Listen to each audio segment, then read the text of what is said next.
Saldana 1, 2, duck 2. has had a challenging life, in and out of prison. Pivot out. I was a gang leader Since he was 16 years old. Now 44, he was hoping to cast his first vote ever My voice matters. in the 2020 general election.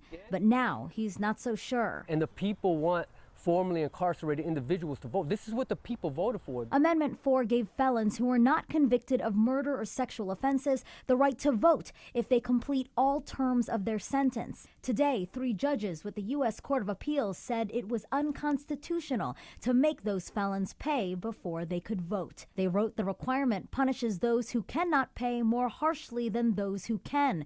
But it also states to the extent a felon can pay, he or she must. Back in October 2019, something commercial to Iron Man. That's where it started. Chris is trying to do 10,000 yards in the pool today. That would shatter his own record. But it's not just about him. He has a bigger goal in mind. Remember we said 100 loops for charity. Today in Claremont, Chris is swimming alongside people he's inspired to raise money for the Special Olympics. So this is our inaugural Swim for Inclusion event. Inclusion, something that made it okay for Chris to get involved and become an Ironman. Stop being isolated. We've been told his whole life all the things he couldn't do. Not anymore, and they want today to be about showing other people anything is possible. I think the greatest blessing from all of this is for all the other parents as their children are welcomed into the world and they are told they have Down syndrome.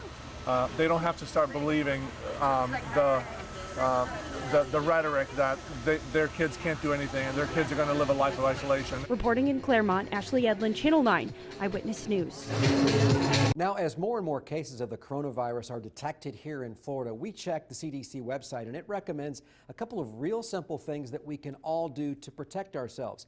When you're in the bathroom, wash your hands vigorously with hot soap and water. If that's not possible, of course, something like this, hand sanitizer is a good idea. And then those areas that we touch, whether it's our desk or a doorknob, again, the wipes come in handy. Wipe down the areas, the surfaces that you touch, again, before entering.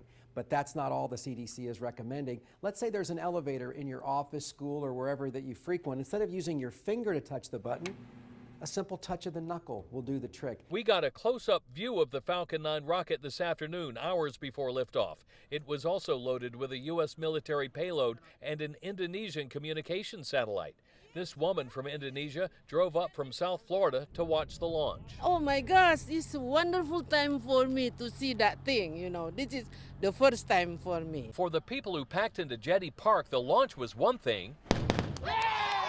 But the real highlight came 8 minutes later with the twin sonic booms that ushered the 2 booster rockets back to Earth for a pinpoint landing. I got goosebumps. We can feel conditions getting worse out here. We want to show you just how strong the winds are. You can see these trees on the side of this building that we're standing near just to try and protect ourselves a bit.